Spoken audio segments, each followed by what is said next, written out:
주님과 깊이 교제하는 우리 은혜의 주일입니다. 예배 모든 시간마다 임마누엘 하시는 그 은혜가 오늘 한 분도 제외되지 않고 온전히 누려질 수 있기를 축복합니다.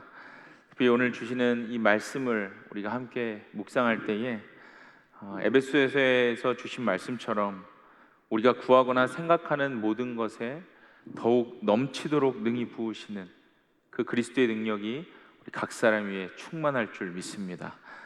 오늘 우리에게 주시는 하나님의 말씀, 우리 다 함께 일어나서 함께 보겠습니다. 마가복음 10장 17절에서 22절까지입니다. 우리 한 절씩 교독하고 마지막 절 함께 읽겠습니다. 예수께서 길을 떠나시는데 한 사람이 달려와서 그 앞에 무릎을 꿇고 그에게 물었다. 선하신 선생님, 내가 영원한 생명을 얻으려면 무엇을 해야 합니까? 예수께서 그에게 말씀하셨다. 어찌하여 너는 나를 선하다고 하느냐? 하나님 한 분밖에는 선한 분이 없다. 너는 계명을 알고 있을 것이다. 살인하지 말아라. 간음하지 말아라. 도둑질하지 말아라. 거짓으로 증언하지 말아라. 속여서 빼앗지 말아라. 내 부모를 공경하여라 하지 않았느냐? 그가 예수께 말하였다. 선생님, 나는 이 모든 것을 어려서부터 다 지켰습니다. 예수께서 그를 눈여겨보시고 사랑스럽게 여기셨다. 그리고 그에게 말씀하셨다. 너에게는 한 가지 부족한 것이 있다. 가서 내가 가진 것을 다 팔아서 가난한 사람들을 주어라. 그리하면 내가 하늘에서 보화를 차지하게 될 것이다. 그리고 와서 나를 따라라. 그러나 그는 이 말씀 때문에 울상을 짓고 근심하면서 떠나갔다. 그에게는 재산이 많았기 때문이다. 지난 수요일에 영국의 유명 저널인 이코노미스트지에서는요 2022년 세계에서 가장 살기 좋은 도시 순위를 발표했습니다. 아마 보신 분들 많이 있을 것 같아요. 기사를 통해서 이 전 세계 173개의 주요 도시를 대상으로 안전성과 보건, 문화와 환경, 교육과 기반 시설의 이 5개의 큰 항목을 기준으로 약 30여 가지의 지표를 평가했다고 합니다. 이 30여 가지 지표 안에는요 우리가 늘 관심 갖고 있어 하는 범죄, 테러, 사회 불안, 또 의료 서비스, 부패 수준이나 실제 우리가 맞닥뜨려야 하는 식품, 소비재의 공급, 교육 이런 것들이 포함되어 있다고 합니다. 나른한 시간인데 마치 뉴스 보도와 같은 내용을 먼저 전해드리게 돼서 저를 보시는 표정이 꽤 좋지 않은 것 같아요. 제가 여러분께 지금 장황하게 설명했지만 중요한 건 뭘까요? 우리의 관심은 우리가 살고 있는 이 토론토가 몇 위에 올랐냐는 것이죠. 놀라지 마십시오. 주요 173개의 도시 중에 우리가 살고 있는 토론토가 전체 8위를 차지했다고 합니다. 내용을 보니까 캘거리가 4위, 밴쿠버가 5위 이렇게 돼 있더라고요. 저는 캘거리에서 이사를 왔는데 왜 그랬을까 생각 중이에요. 이 발표에 따르면 토론토가요 이 큰 5개의 항목 중에서 아주 높은 점수를 받았다고 합니다. 특별히 의료와 교육 부분은요 만점을 받았다고 해요. 웅성웅성하시죠? 2부 때도 같은 반응이었어요. 제가 의료 얘기를 하니까 다 웅성웅성하시더라고요. 우리가 사실 이렇게 좋은 도시에 살아가고 있습니다. 여러분 가끔 이런 소식을 접하게 되면 마음 한켠에 어떤 자부심이 들 때가 있어요. 그래도 내가 좋은 도시 살아가고 있구나. 내 가족들이 이런 평가를 받고 있는 도시에서 살고 있구나. 무엇보다 이민 잘 왔구나. 이런 생각들을 갖고 계실 때가 있을 것 같아요. 이렇듯 여러분 사람은요 누구나 잘 살 수 있기를 바랍니다. 잘 살기 위해서 우리는 이민이라는 큰 결정도 하였고요. 그 결정을 지켜내기 위해서 아주 부단히 애쓰며 살아가고 있죠. 내 가족이, 또 때로는 내 자녀가 잘 살아가기를 위해서 지금도 최선을 다합니다. 이것은요, 비단 일상의 삶에서만 적용되는 것은 아닌 것 같습니다. 그리스도의 복음을 가지고 살아가는 우리 성도의 삶도 마찬가지라는 것이죠. 이 교회라는 공동체 안에서, 그리고 맡겨주신 이 사명 안에서 우리는 늘 잘 하고 싶어 합니다. 그렇게 각자의 방식대로 나에게 주신 그 소명을 감당하기 위해서 최선을 다한다는 거예요. 오늘 저는 이 일상이라는 우리의 삶과 또 그리스도의 공동체 안에서 살아가고 있는 저 자신과 또 여러분에게 이러한 질문을 드리면서 말씀을 좀 시작하고 싶습니다. 사랑하는 여러분, 주님 안에서 잘 살고 계십니까? 오늘 본문은요, 한 사람을 소개해요. 우리가 잘 아는 이 부자 청년이죠. 세번역 성경은요, 부자 젊은이로 소개를 했습니다. 잘 살아가기를 누구보다 원했던 젊은이였고, 또 그것을 위해서 부단히 노력하며 살아온 사람이었습니다. 오늘 이 젊은이와 예수님의 만남을 통해서 우리가 지금 잘 살아가고 있는지를 함께 점검해 보려고 합니다. 또한 예수님의 주시는 이 말씀을 통해서 잘 살아가는 것이 무엇인가에 대한 해답을 좀 얻어가는 그러한 은혜가 있을 수 있기를 간절히 소망합니다. 먼저 오늘 예수님을 찾아온 젊은이가 어떤 사람이었는가, 이것을 좀 살펴보죠. 마태복음과 마가복음은요, 이 사람에 대해서 이미 젊고 부자였다라고 소개를 했습니다. 같은 병행 복문인 이 누가복음은요, 이 사람의 당시 직위를 이야기하는데 관리였다라고 소개를 했어요. 관리는 그 당시에 굉장히 학식이 높고 높은 자리였습니다. 젊고 부자이고 관리의 자리, 어떤 이 권력까지 가지고 있었던 대단한 사람이었어요. 저희 집에는 딸이 넷이 있는데 저희 집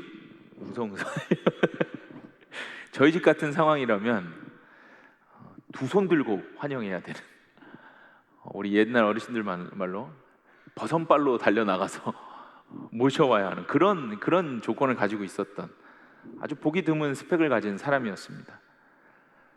그런데 이 사람이요, 오늘 예수님을 찾아와서 무릎을 꿇고 질문을 했어요. 잘 살아가고 있던 한 젊은이가 예수님께 드리는 질문은 이랬습니다. 우리 17절 말씀입니다. 선하신 선생님, 내가 영원한 생명을 얻으려면 무엇을 해야 합니까? 여러분, 오늘 이 질문을 좀 주의 깊게 봐주세요. 이 질문 속에서 우리는 이 젊은이의 영적 상태를 금방 파악할 수 있습니다. 또 동시에 우리에게도 여전히 남아있는 신앙적인 어떤 기준을 발견할 수 있게 돼요. 가장 먼저 이 젊은이가요, 예수님을 선하신 선생님이라고 불렀죠. 그리고 그 뒤에 예수님을 선하다고 부르신 이유를 밝혔어요. 무엇이죠? 영원한 생명을 얻기 위해 그렇게 불렀다는 거예요. 혹시 교회 오실 때 이렇게 펜을 가지고 계신 분들은요, 펜을 좀 지금 꺼내셔서 성경을 여시고 오늘 그 질문을 좀 한번 이렇게 언더라인 해보세요. 질문을 했던 그 마지막 부분입니다.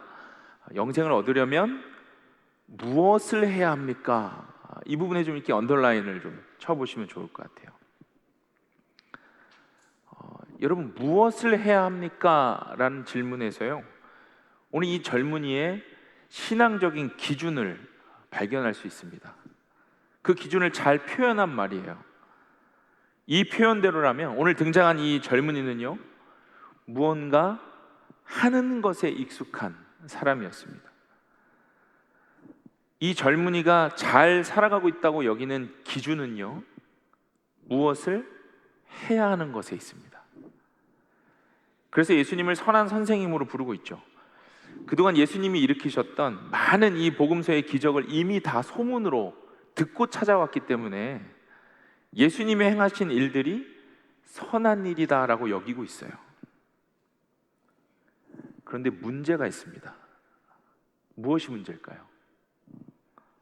지금 이 젊은이는 행하신 일에만 초점을 줬다는 거예요. 영원한 생명을 얻기 위해서 찾아왔는데 영생을 얻기 위한 신앙적 기준이 행위에 있다고 여기고 있는 것이죠. 쉽게 말하면 이런 거죠. 예수님, 제가 지금까지 잘 살아왔는데 이제 또 무엇을 좀 열심히 해야 영원한 생명까지 얻을 수 있겠습니까? 얼마나 열심히 하면 하나님 나라에 들어갈 수 있는 겁니까? 지금 이런 질문을 하고 있는 거예요. 여러분, 우리가요 신앙생활을 하면서 이런 오류에 빠질 때가 있습니다. 구원은 전적인 하나님의 은혜인 것을 알고 있는데 내 본성과 내 신앙적인 습관이요, 내 신앙의 기준을 자꾸 무언가 해야 되는 쪽으로 몰고 갈 때가 있어요. 열심히 해서 누군가의 눈에 들고 싶을 때가 있고요, 내가 이만큼 희생하고 섬기고 있다는 것을 인정받고 싶은 욕구가요 급작스럽게 막 치솟을 때도 있어요. 근데 여러분, 이것을 계속해서 방치해두고 그렇게 신앙생활을 해가다 보면 결국 복음과 은혜보다는 행위나 내가 쌓은 업적으로 신앙의 기준이 바뀔 수도 있다라고 오늘 성경이 말씀하고 있어요. 오늘 이 젊은이의 질문에 대한 예수님의 대답은 무엇이었습니까? 18절을 한번 보시죠. 18절에 예수님이 이렇게 대답하세요. 어찌하여 너는 나를 선하다고 하느냐? 하나님 한 분밖에는 선한 분이 없다. 여러분, 지금 예수님께서 이 젊은이에게 무슨 말씀을 하고 싶으신 걸까요? 이 젊은 사람은 영생을 얻기 위해서 자신이 해야 할 일이 무엇인가를 물었죠. 그런데 정작 그는 영생을 얻기 위해 무엇이 필요한지는 모르고 있었어요. 예수님께서 지금 그것을 알려주고 싶으신 거예요. 선을 행하는 것으로 결코 영생에 이를 수는 없다라는 걸 말씀하고 싶으신 거예요. 그리고 예수님은요, 아무리 선한 일 많이 해도, 아무리 교회 열심히 섬겨도 그 행동으로 구원 얻을 수 있는 것은 아니다 라고 말씀하세요. 이것을 좀 더 쉽게 설명하시기 위해서 19절부터요 이 청년이 가장 중요하게 생각하고 있는 그 부분을 정확히 짚고 넘어가십니다. 19절을 보시면요, 이 10계명의 후반부인 5번째 계명부터 마지막 계명까지를 적어 놓았어요. 우리가 잘 알듯이 이 10계명의 전반부 4계명은요 하나님과 사람과의 관계를 위한 율법입니다. 그리고 이어지는 오늘 본문의 5계명부터 나머지 끝까지는요 사람과 사람의 관계에 필요한 율법이었어요. 예수님께서 지금 영생을 묻고 있는 이 젊은이에게 사람과 사람 사이에 지켜야 할 율법만을 말씀하셨습니다. 그것을 잘 지키며 살아왔는지 되물으셨어요. 왜 그렇게 하셨을까요? 지금 이 젊은이가 중요하게 여기는 것이 그 기준이 여기에 있었기 때문입니다. 예수님께서 이 질문을 하자 부자 젊은이가 이렇게 대답했죠. 예, 선생님, 나는 이 모든 것을 어려서부터 잘 지켜왔습니다. 모두 다 지켜왔어요. 이 젊은이가요 자신의 어떤 외형적인 율법을 잘 지켜왔다는 것에 대한 자부심이 있었던 것 같아요. 주일에 교회 한 번도 빠지지 않았고 교회에서 요구하는 내용들 다 열심히 섬겼고 예수님이 요구하시는 거 다 지키며 살아왔습니다. 만일 영생을 얻는 것이 그 정도만 지키면 되는 것이라면 나는 별 문제 없을 것 같은데요. 지금 이렇게 대답하는 거예요.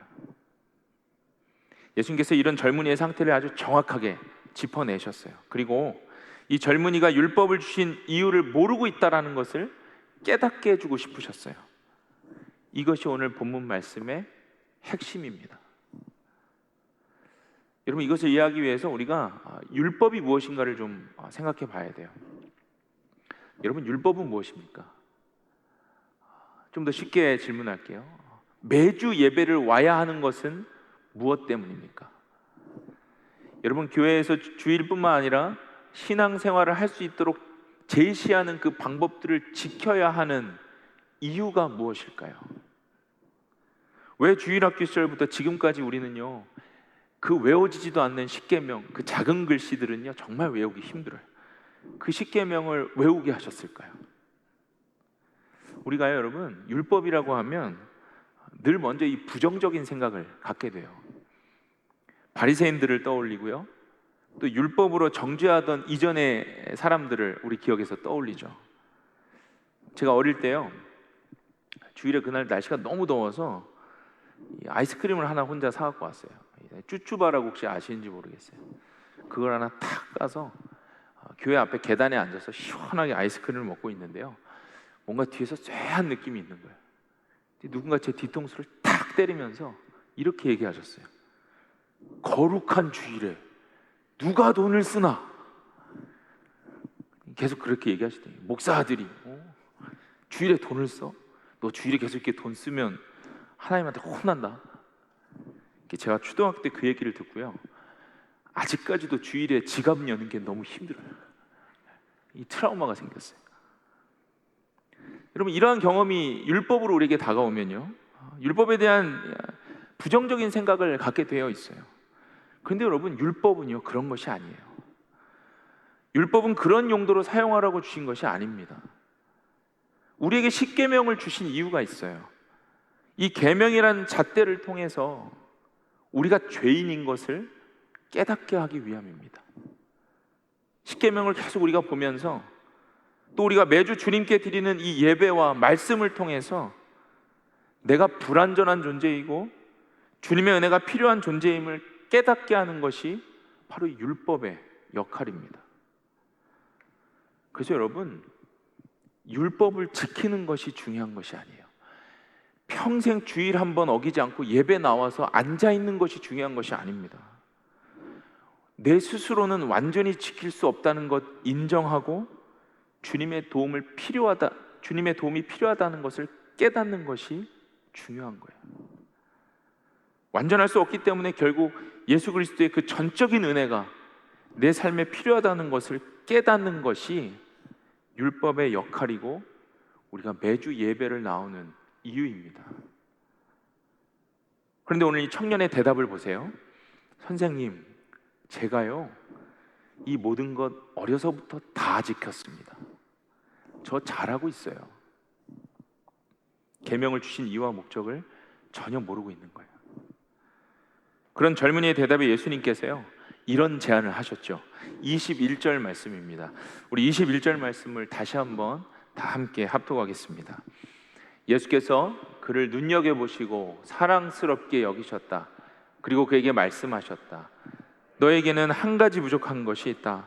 가서 내가 가진 것을 다 팔아서 가난한 사람들에게 주어라. 그리하면 내가 하늘에서 보화를 차지하게 될 것이다. 그리고 와서 나를 따라라. 무엇을 하면 보화를 주신다고요? 다 정리하면.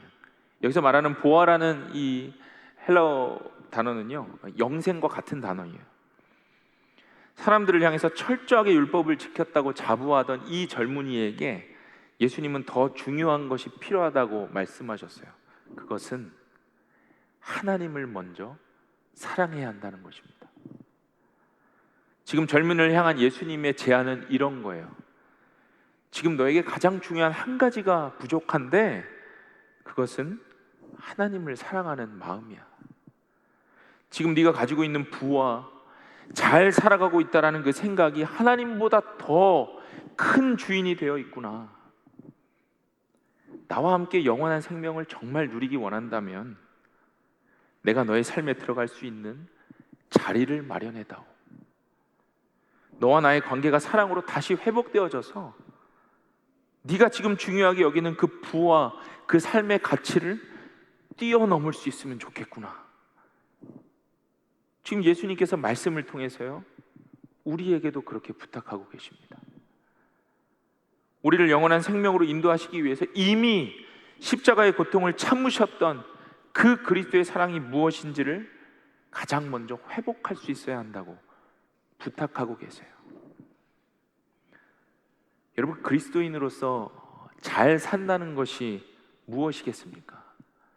성경은요, 아주 심플하게 대답하였습니다. 아주 명확하게 그 방법을 제안했죠. 첫째는 내 마음을 다하고, 내 목숨을 다하고, 내 뜻을 다하고, 내 힘을 다하여 너의 하나님이신 주님을 사랑하여라. 둘째는 내 이웃을 내 몸과 같이 사랑하여라. 그리스도인으로 잘 산다는 것은 하나님을 전심으로 사랑하고 주님이 주신 그 사랑의 은혜에 감사해서 그분이 보여주신 것처럼 우리도 그 사랑을 이웃들에게 나누는 것입니다. 이것이 성경이 지속적으로 반복해서 말하는 그리스도인의 삶이에요. 여러분, 가끔 이런 질문들 하실 때 있죠. 내가 지금 신앙생활 잘하고 있나? 그것을 어떻게 점검할 수 있겠습니까? 방금 말씀드린 이 두 가지가 균형을 이루고 살아가고 있는가를 보면 알 수 있어요. 하나님이 주신 은혜에 감사해서 주님은 사랑하지만 그 사랑이 나를 통해서 내 주변과 이웃들에게 흘러 들어가고 있지 않다면, 여러분, 그것은 죄송하지만 영적 불균형입니다. 반대로요, 열심히 섬기고 봉사하고 있다고 늘 내 스스로 자부하고 있지만 내 마음과 생각이 여전히 불평과 불만으로, 불안으로 가득해 있다면, 내 입술로 나오는 고백이 주님의 평강이 없다면, 우리는 하나님의 사랑의 감동에 의해 살아가는 것이 아닌 그저 내 의지로 이 일들을 감당하고 있을 수도 있습니다. 지금 이 예수님의 제안에 오늘 부자 젊은이는요, 어떤 반응을 보였습니까? 그는 이 말씀 때문에 울상을 짓고 근심하면서 떠나갔다라고 기록해요. 왜요? 포기할 수 없는 것이 있었기 때문이에요. 영적 불균형입니다. 사랑하는 여러분, 저와 여러분의 삶은 어떻습니까? 전에 이 레디컬이라는 책을 통해서 지금 현재 이 미국 브룩힐즈 교회를 담임하고 있는 이 데이비드 플랫 목사님을 알게 되었습니다. 아마 이 책을 많이 보셨을 것 같아요. 레디컬이라는 책이 오래전에 나왔던 책이에요. 이 목사님이 하루는요, 자기 자신 안에 있는 목회자이지만 남아있는 이 영적인 불균형을 발견하게 돼요. 그리고 이것을 해결하기 위해서 계속해서 씨름하고 기도하는 가운데 하나님께서 한 가지 방법을 제안해 주셨다고 해요. 그것은 전 세계에 지금 흩어져 있는 어려움 당하고 있는 교회들, 흔히 우리가 지하교회라고 하죠. 지하교회를 찾아다니면서 복음에 목말라 있는 그들의 예배의 모습을 보라고 하신 거예요. 그리고 그 지하교회에 가서 하나님이 어떻게 역사하시는지를 보라고 마음에 감동을 주셨어요. 그래서 이분이요, 목회를 잠시 내려두고 전 세계를 다니기 시작합니다. 어려운 교회들을 찾아가요. 그리고 그 교회에서 새로운 경험들을 합니다. 지금 우리가 이 현대 교회에서 느끼고 있는 어떤 감정을 자극하는 어떤 예배의 형태나 어떤 이 화려한 조명들, 저는 이 조명이 얼마나 감사한지 몰라요. 워낙 제 얼굴이 까매서 그나마 여기 오면 조금 밝게 보이더라고요. 또 어떤 탁월한 설교들, 유튜브를 보면 얼마나 요즘 쏟아지는 탁월한 설교들이 많습니까? 그런 것들이 아니라 오직 말씀 하나만으로 채워지는 예배를 이 목사님을 통해 보게 하시는 거예요. 이 데이비드 목사님이요, 아프리카 밀림도 찾아 들어가서 거기서 예배하는 사람들도 보고, 그 정글 숲속에서 숨어서 예배하는 사람들, 또 이 중동이라는 이 핍박이 심한 곳에서 숨어서 그 귀퉁이에서 예배하는 사람들을 만나면서요, 아주 철저하게 하나님 앞에 돌이키는 삶을 경험하게 돼요. 그리고 자신이 먼저 이런 결단을 했다고 합니다. 세상에서 인정받는 것보다 내가 무언가 잘 해와서 인정받기보다 가장 먼저 주님의 명령에 100% 순종하는 삶을 살아야겠다. 이것이 가능한지를 자기 스스로에게 먼저 실험하기 시작해요. 그 내용을 적은 책이 이 레디컬이라는 책입니다. 또 그 이후에요, 그것이 주님이 원하시는 것이다라는 것을 확신을 가지고 자신이 섬기고 있는 이 브루크힐즈 교회에 영적인 제안으로 같이 도전했습니다. 이분이요, 교회에 제시한 이 5가지 레디컬 주제가 있어요. 우리 화면을 한번 띄워주시겠어요? 여러분, 이거를 좀 잘 보시면서요, 내가 지금 이 안에 얼마나 속해 있는가를 한번 점검해 보시면 좋겠어요. 첫 번째로, 자신을 위한 기도를 뛰어넘어 전 세계를 위해 기도하는 것. 두 번째로요, 말씀 전체를 복음의 눈으로 샅샅이 읽기로 결정하는 것. 세 번째로, 쓰고 남는 돈이 아니라 가장 먼저 나의 재정을 떼어서 필요로 하는 곳에 사용할 수 있도록 드리는 것.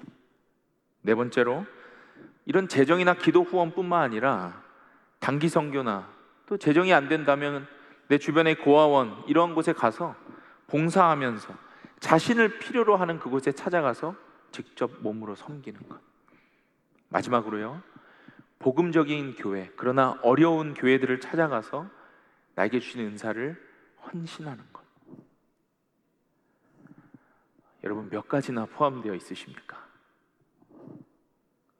실제로 이 교회는요, 이 훈련을 시작했고 시간이 지나서 훈련의 마무리 단계에 있는 성도들에게 아주 거룩한 도전을 했다고 합니다. 그것은 지금 자신이 가지고 있는 재산을 자신에게 꼭 필요한 만큼만 남기고 제로로 만들 수 있는가에 대한 도전이었습니다.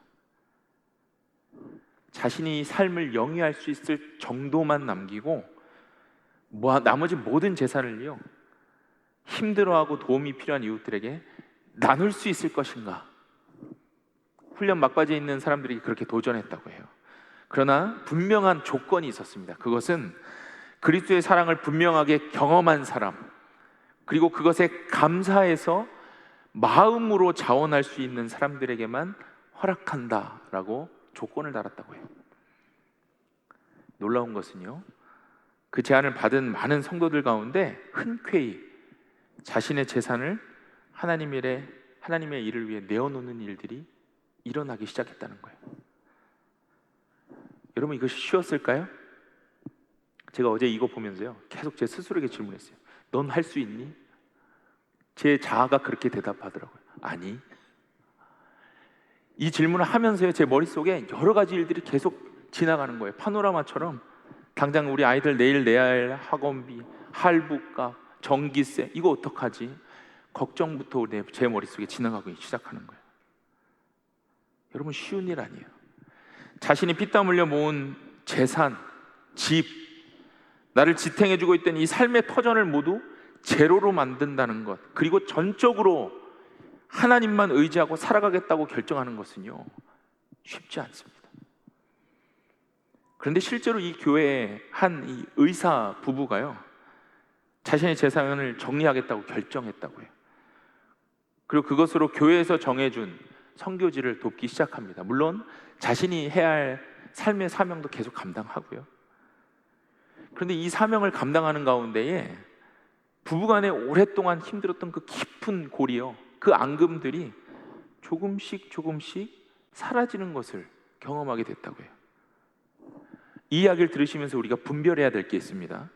이 부부가요, 그들 사이에 있던 문제를 해결하기 위해서 헌신한 것이 아니에요.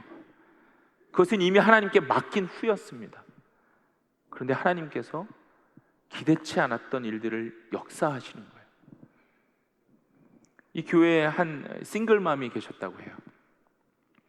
자신도 그렇게 하고 싶은데 드릴 재산이 너무 없고 궁핍해서 계속 눈물로 하나님께 기도하는 거예요. 하나님, 나는 뭘 할 수 있습니까? 하나님께서 그런 마음을 주셨대요. 네가 교사인데 남들 가지 않으려고 하는 그 빈민가로 가서 너의 그 본분으로 같이 동역하자. 그래서 그 빈민가에 가서 교사로 봉사하기 시작합니다. 그런데요, 그 과정 가운데 가난 때문에 늘 상처투성이었던, 그래서 늘 엇나가게만 했던 자신의 아들이요, 엄마의 결정과 헌신을 보면서 조금씩 하나님을 만나기 시작했다는 거예요. 이 외에도요, 엄청난 일들이 이 교회 안에 일어났다고 합니다. 그 레디컬이라는 책을 꼭 한번 읽어보시면 좋겠어요. 여러분, 왜일까요? 왜 이런 기적과 같은 일들이 그들의 결정과 삶에 일어날 수밖에 없는 것일까요? 바로 예수님의 가치를 바로 깨닫고 그 은혜에 감사하여서 예수님이 말씀하신 대로 결정하고 살아가기를 애썼기 때문입니다. 완전하지 않아도 되는 거였어요. 그 가치를 어떻게 사용해야 하는가에 대한 분명한 결정이 있었기 때문에 그들은 하나님의 나라를 경험할 수 있었습니다. 이것이 바로 오늘 예수님이 말씀하신 하늘의 약속이고 보화입니다. 그리고 이 땅에서 누릴 수 있는 영원한 생명이에요. 여러분, 제가 오늘 이 교회 이야기를 소개하면서 저와 여러분이 하고 있는 것을 다 중단하고 하나님 부르시는 사역에만 집중하셔야 합니다, 이렇게 말씀드리는 것이 아니에요. 하시던 일 지금 당장 다 정리하시고 사명자 되셔야 됩니다, 부탁드리는 것도 아닙니다. 지금처럼 잘 사셔야 합니다. 성공하셔야 돼요. 그러나 잘 살아가고 있는 여러분의 삶에 예수 그리스도의 가치와 그 중심을 놓치지 마시라고 부탁드리는 것입니다. 여러분, 제가 말씀 초입에 이 토론토가 살기 좋은 도시로 평가됐다고 말씀드렸어요. 이렇게 좋은 도시에서 우리 모두가 잘 살 수 있기 바랍니다. 그런데요, 나 혼자 잘 살아가는 삶은 되지 마시기 바랍니다. 오늘 예수님께서 저와 여러분에게 이렇게 말씀하셨어요. 가서 내게 있는 것을 다 팔아서 가난한 사람들에게 주어라. 여러분, 이것은요, 단지 물질적인 재산만을 말씀하신 것이 아닙니다. 이 땅에 소망을 두고 그게 전부인 것처럼 사는 것, 마치 그것이 없으면 다 사라질 것만 같은 그러한 불신앙, 이것을 다 팔아버리고 하나님 앞에 서라고 말씀하시는 거예요. 하나님보다 더 사랑하는 다른 것으로 인해서 영적인 균형이 무너지는 것을 두려워할 줄 알아야 된다고 말씀하시는 거예요. 무엇이 우선순위인지를 이제는 정해야 한다고 말씀하세요. 이 우선순위가 정해지면 그때부터 다시 찾아와서 예수님과 함께 동행할 때 주시는 은혜가 있을 거라고 말씀하세요. 오직 예수님만이 주실 수 있는 물과 성령으로 우리 영적 목마름을 해결해 주시겠다고 약속하십니다.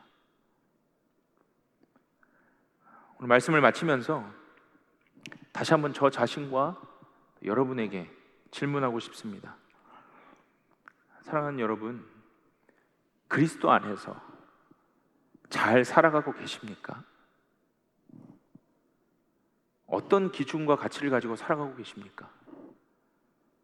혹시 팬데믹 이후에 여러 가지 이유들로 인해서 우선순위가 바뀌어 있진 않으세요? 바뀐 우선순위가 나에게 어떤 익숙한 가치가 되어버려서 오늘 부자 청년과 같이 어떤 삶의 영역을 근심하고 계시진 않습니까? 오늘 주시는 말씀이 저와 여러분에게 온전한 거울이 되고 계명이 될 수 있기를 바랍니다.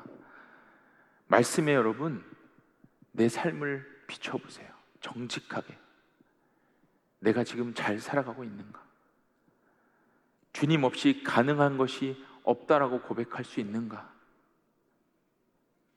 여러분, 그 고백 가운데 주님이 계속해서 채우시기 원하시는 은혜가 우리 삶에 충만하기를 소망합니다. 우리의 약함이 들어갈 때가 하나님의 강함으로 채워질 때이기 때문입니다. 오늘 그렇게 내 삶에 하나님이 들어오실 수 있는 그 마음의 공간을 마련하시고 주님의 은혜로 다시 하나하나 채워가시는, 그래서 그리스도인으로 잘 살아가는 삶이 되시기를 주님의 이름으로 간절히 축복합니다. 함께 기도하겠습니다. 우리 시간 좀 함께 합심해서 잠시 기도하기 원합니다. 두 가지 기도 제목을 좀 함께 말씀을 기억하면서 기도할 텐데요. 먼저 이렇게 기도하죠. 하나님, 내가 그리스도 안에서 잘 살아가고 있는지 분별할 수 있게 하여 주십시오. 혹시 내 삶에 영적인 불균형이 있지는 않은지 하나님의 지혜로 돌아볼 수 있게 하시고, 그것이 발견되었을 때 인정할 수 있는 은혜를 주옵소서. 이어서 두 번째로 기도하실 때요, 하나님, 그것에 의기소침하지 않고 다시 주님의 온전한 사랑을 회복하기 원합니다. 그 사랑에 감사해서 하나님 더욱 사랑하고 받은 사랑 기쁨으로 내 이웃과 나누는 삶이 되게 해달라고. 특별히 오늘은요, 좀 기도하실 때 이렇게 결단하시면 좋겠어요. 하나님, 기도로만 그치지 않게 해주십시오. 우리가 섬길 수 있는 사람과 그 장소를 주님이 정해 주십시오. 그래서 그것으로 인해 그리스도의 사랑을 내 삶에 오늘부터 다시 나눌 수 있는 복음의 사명자가 되게 해주십시오. 좀 그러한 기도 제목으로 우리 시간 함께 합심하여 기도하겠습니다. 함께 기도하겠습니다. 하나님, 오늘 주신 말씀으로 그리스도인으로서 잘 살아가고 있는가 돌아보게 하시니 감사합니다.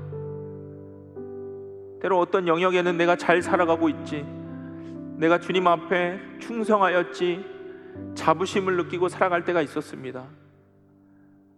그런데 주님은 오늘 우리에게 더 중요한 것을 회복해야 한다고 말씀하셨습니다. 주님, 하나님을 사랑하고 그 사랑에 감사하여 내 이웃을 내 몸과 같이 사랑할 수 있는 삶이 되게 하여 주옵소서. 하나님, 이것으로 인하여서 우리의 삶이 근심이 아닌 기쁨으로 전환되어질 수 있게 하여 주옵소서. 특별히 오늘 주님께 기도하였습니다. 늘 나를 위한 기도로 멈춰서 있던 내 삶이 이제는 주님이 정해주시는 그곳, 또한 그 사람을 통하여 섬김으로 하나님 주신 사명을 감당하는 삶이 되게 하여 주옵소서. 하나님, 이것이 어떠한 율법으로 이루어지는 것이 아니라 주님께 감동되어서 그것을 갚을 길이 없어서 늘 감사함으로 먼저 섬겨질 수 있는 은혜가 되게 하여 주옵소서. 그것으로 우리가 하나님의 나라의 보화를 맛보며 영원한 생명을 이 땅에서도 누릴 수 있는 그리스도인 삶이 되게 하여 주옵소서. 오늘도 그렇게 우리를 세우시고 인도하여 나아가실 우리 주님을 찬양합니다. 살아계신 예수 그리스도의 이름으로 간절히 기도드립니다. 아멘.